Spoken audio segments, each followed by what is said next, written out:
we are following this book.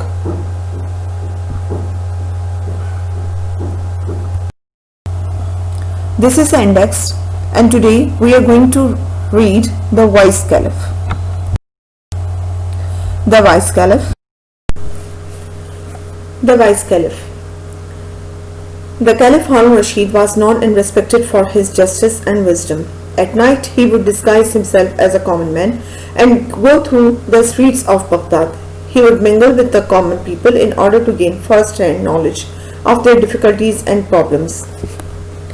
खलीफा हारून रशीद ने अपनी इंसाफ पसंदी और दानाई से शोहरत और एहतराम पाया। वो रात को आम आदमियों की में मिल जाता था और उनके मसले हल करता था। वो अपना भेष बदल के बगदाद की गलियों में निकल जाते थे और उनका कोई भी मसला होता तो उनसे पूछते, उनसे बातें करते और ऐसे उनको सारे मसले आम लोगों को के पता चलते थे। One day when he was holding court, two men were brought before him.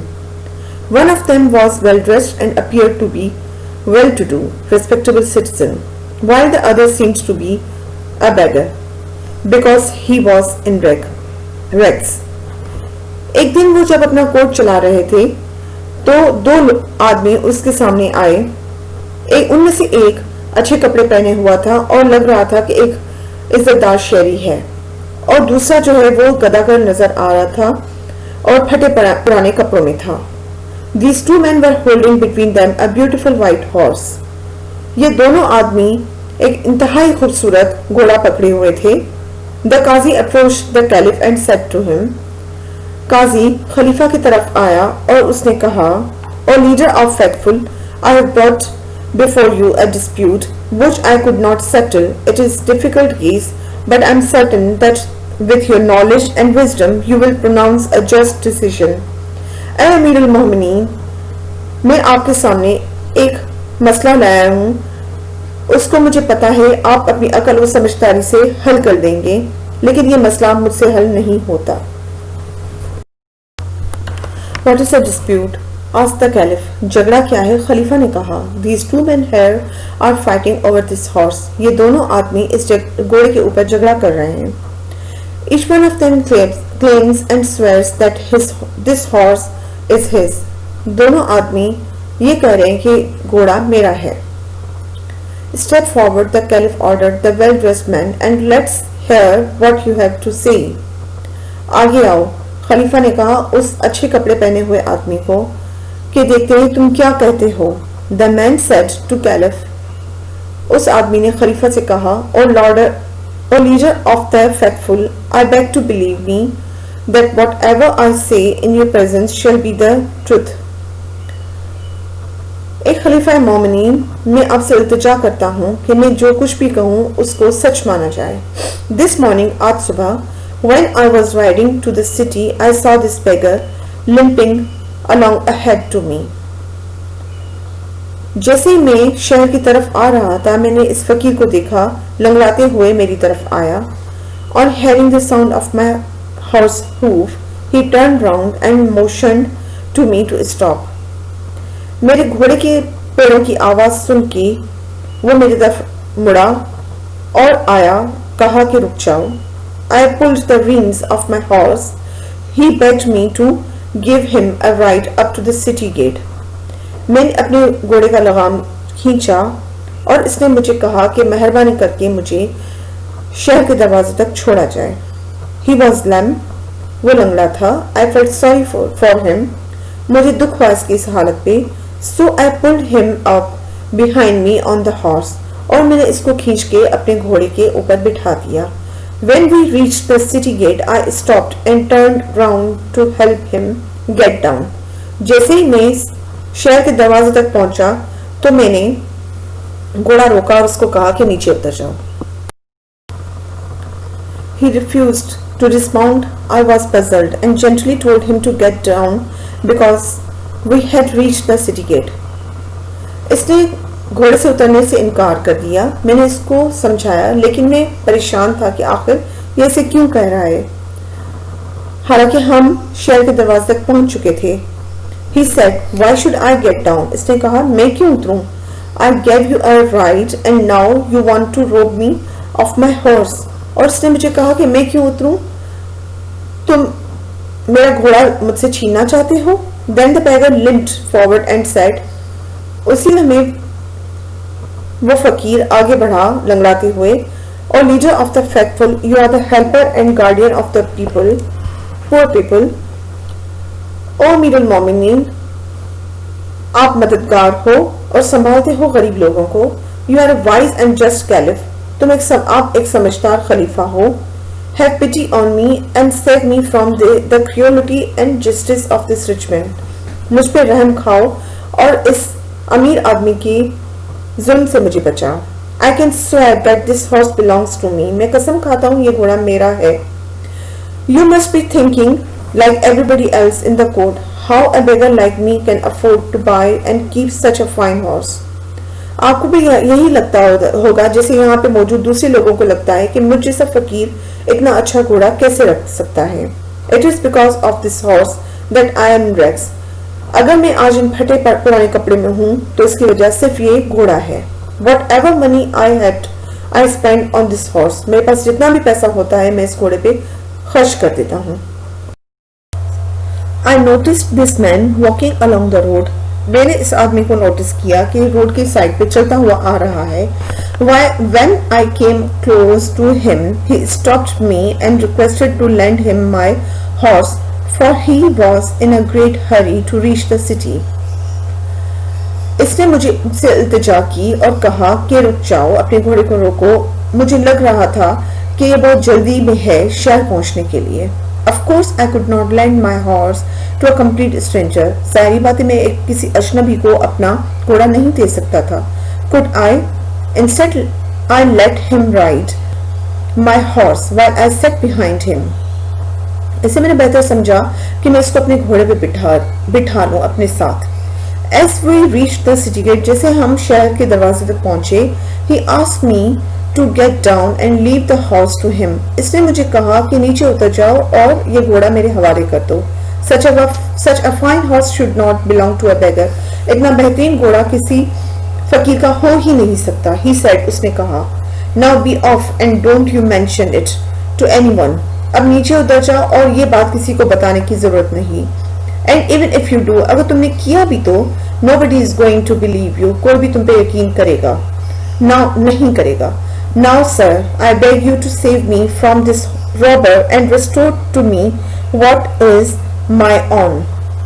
Sir, मैं आपसे इल्तिजा करता हूँ कि मुझे ये अपना घोड़ा वापस मिल जाए।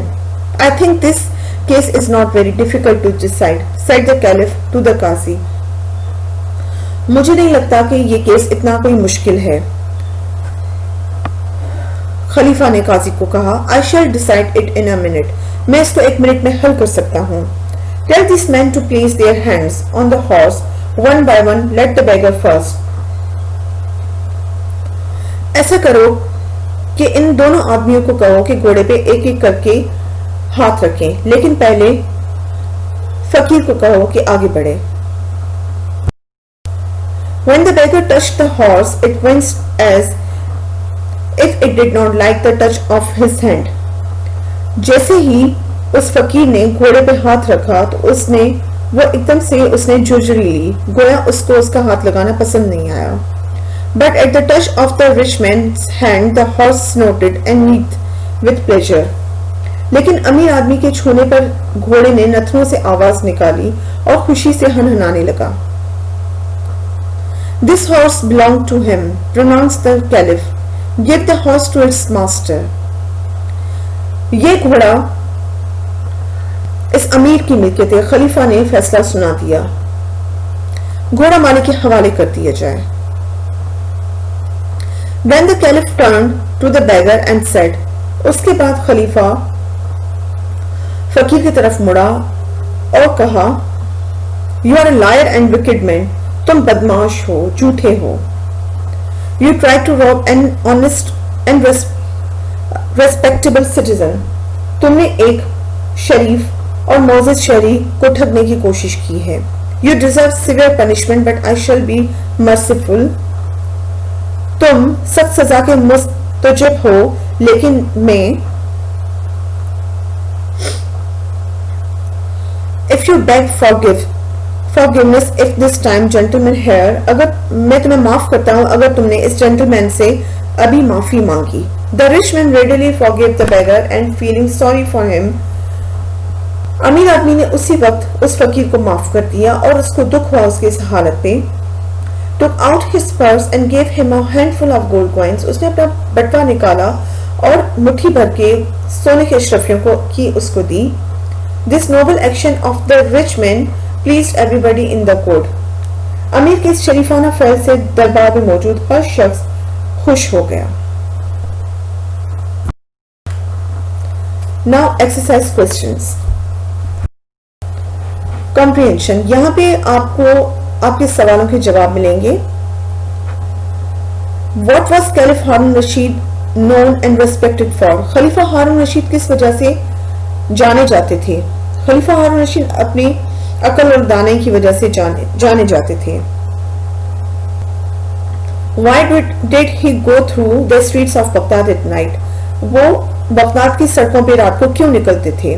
वो इसलिए निकलते थे कि वो आम आदमियों के मसले परेशानियां पता कर सकें, इसीलिए वो लोगों के बीच में घुल मिल जाते थे.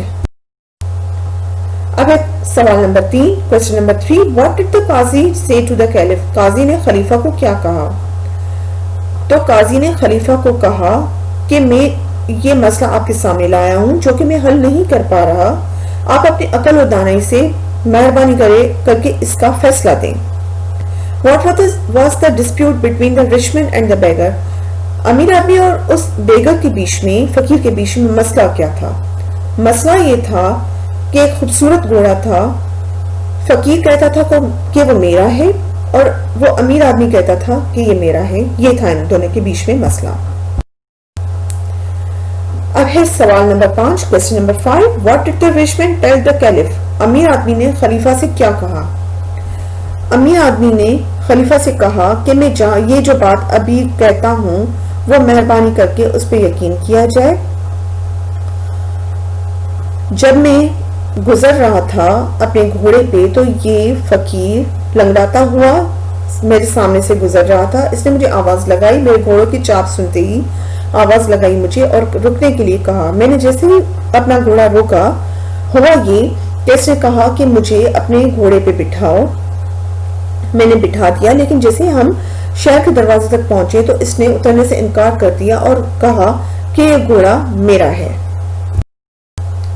अब है सवाल नंबर 6, question number 6. What did the beggar tell the caliph? फकीर ने खलीफा से क्या कहा? फकीर ने खलीफा से कहा कि मैं आज सुबह जैसे ही अपने घोड़े पे इस शहर की तरफ आ रहा था, इस अमीर आदमी ने मुझसे रिक्वेस्ट की, इल्तिजा की कि घोड़ा मुझे दे दो कि मैं सवारी करके शहर तक जाऊं. लेकिन मैंने उसको मना किया और मैंने कहा कि तुम मेरे साथ बैठ जाओ. Why did the beggar refuse to get down from the horse? उस फकीर ने नीचे उतरने से इनकार क्यों कर दिया? वो इसलिए कर दिया इनकार, वो कह रहा था कि इस घोड़े का मालिक मैं हूं. What did the horse do then when the beggar touched it? जब फकीर ने हाथ लगाया घोड़े को तो घोड़े ने क्या किया? the horse winced. घोड़ा झुंझुनाया, उसको जैसे वो बात उसका टच करना पसंद नहीं आया. अब है सवाल number 9. What did the horse do when the rich man touched it? When the rich man touched, जब अमीर आदमी ने उसको हाथ लगाया तो उसने अपनी नथनियों से जैसे आवाज निकाली और वो नथनियों से आवाज निकाली और खुशी से हनहनाने लगा. What did the caliph say to the beggar? खलीफा ने फकीर को क्या कहा? खलीफा ने फकीर को कहा कि तुम झूठे हो, तुमने धोखा दिया है और तुमने इस शरीफ आदमी, इस रिस्पेक्टेबल आदमी का जो है ना घोड़ा लेने की कोशिश की है, ठगने की कोशिश की है और तुम बहुत ही सजा के लायक हो.